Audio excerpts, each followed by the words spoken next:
welcome back to my channel, Common Cat Creations, where I like to post all about sewing, beauty, and makeup.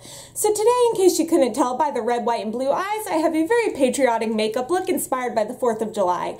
And this is just super fun and bright and colorful and perfect for the upcoming holidays, so I really hope y'all like it. And I hope everybody has a fantastic and most importantly safe holiday. And if you haven't already, I'd really appreciate if you subscribe to my channel so you don't miss out on any more of my videos. Alright, let's go ahead and get into the tutorial.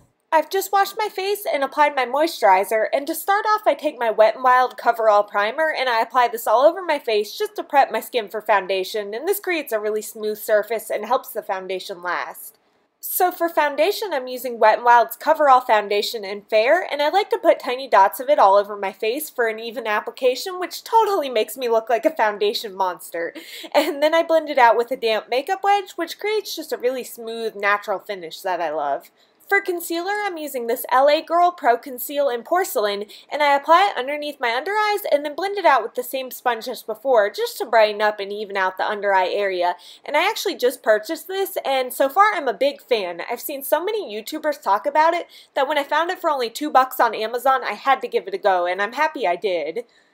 Now, since this is a 4th of July makeup look, I gotta start with a little bit of a lit from within glow, so I apply a little bit of the e.l.f. Shimmering Facial Whip in Lilac Petal on the tops of my cheekbones, and then I blend it out. Now, to add to that glow, I grab my Wet n Wild MegaGlo Multi-Stick in the shade Light Up My High-Biscus, and I rub it onto the back of my hand and then use a firm brush to stipple it onto my cheeks just for a subtle glowy blush. And if you want more info on this, check out my review of Wet n Wild's Lost in the Wildflowers collection. I love these products for the perfect summer glow. To set everything in place, I'm using Milani's Prep Set Go Transparent Face Powder with a fluffy brush, and don't forget your under eye area because you don't want the concealer to crease in this hot weather. We'll get back to the face more later, but for now, apply some eyelid primer all over your lids. And I love this e.l.f. Shadow Lock Eyelid Primer because it's inexpensive and effective, and I like to bring a little under my lash line too to make sure all the shadow stays in place. Now, I use shadows from several palettes in this look, but you don't need the same brands or palettes to do it. Just grab your shadows that are similar in color. And to start, I grab my Makeup Revolution Unicorns Unite palette and apply this matte light brown to the crease with a fluffy brush as a transition shade. From the same palette, I also use the matte white on a flat shadow brush and apply it to the inner half of the lid. And it's not super pigmented bright white, but it does the job. And then I grab the Makeup Revolution Unicorns Are Real palette and top off the matte white with a shimmery white shadow. From my BH Cosmetics First Edition 120 color palette, I apply this bright red on the outer half of the lid with just a basic shadow brush. Then with a slightly deeper satin red from the Unicorns Are Real palette, I deepen up the outer V just a bit. Then to blend the red into that lighter inside corner, I use a bit of the shimmery white shadow from earlier on a blending brush, and then I blend the two colors to create a natural looking transition between the white and red. And if I did this look over again, I would choose a more pigmented white, but I still love the final result. The last separate palette I grabbed for was this NYX Love in Paris palette for that reddish brown shade, which I apply into the outer V to add a little bit of dimension and to create a very subtle cat eye shape with the shadow. I decided to add a bit more of the red shadows, and then I blended them into the white to brighten up the color a bit before going back to the original matte brown transition shade to blend out all the edges and make everything look really smooth. Once I was happy with the blending, I used this beautiful blue satin shade from the Unicorns Are Real palette, and I added a bit to the inner corner, which I blended into the white, and then using an angled liner brush, I blended a generous amount of that blue into the lower lash line, extending that line beyond the eye to create a smudged blue winged liner coming from the lower lash line.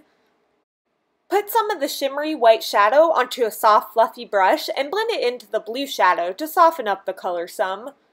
Then I lined my waterline with a blue eyeliner pencil by NYX for just a subtle effect. I didn't have too much fallout, but to clean up the little bit I did have, I just added a bit more concealer under the eyes and then blended it out and set it with some more translucent powder. For liner, I'm using the Kat Von D Black Liquid Liner to create a winged cat eye, winging out the edge just above that blue eyeshadow, and I also intensified that blue with the NYX pencil. Curl your lashes and then apply either mascara or falsies, and since I'm not a falsies girl, I grabbed my Clinique High Impact Mascara and coated it on my upper and lower lashes, although I was a bit unhappy with the results because the mascara is getting a bit old and dried out and it didn't make my lashes nearly as long and full as usual, so I'll be putting that one in the trash, but you still get the idea. Next up, I fill in and shape my brows with the e.l.f. Instant Lift Brow Pencil in medium, and once I get the shape I'm somewhat happy with, I grab my latest brow favorite, the Essence Make Me Brow Tinted Eyebrow Gel, and I add it to keep the brows in place. For the brow bone highlight, I add a touch of the matte white shadow before moving back to the face products. For bronzer and blush, I'm using this matte e.l.f. duo, so I apply a bit of the bronzer to my forehead, temples, and cheeks for an ever so subtle warmth, not too much since I have no tan and it looked really unnatural, which I have done before, and I'm sure we all have, and then I use the Coral Blush shade and add it to my cheeks for a healthy flush. To add a bit more highlight, aside from the cream product from earlier, I'm trying out this e.l.f. Baked Highlighter to add a nice glow. For lips, first I use this NARS Satin Lip Pencil in Raikujian, although I have no idea how that's actually pronounced, and I line and fill in my lips with it. And then to add a bit of a shine, I use this Jordana lip gloss to finish off the look and deepen up the lips slightly. There you have it, my final 4th of July makeup look. Thank you so much for watching, and I really hope you like the final look. I had a lot of fun doing it, and I think it's super fun and playful, so if you recreate it, I hope you have fun with it too. And like I said in the intro, I hope everybody has a fun and safe 4th of July, and I'll see y'all in a video very soon. Bye!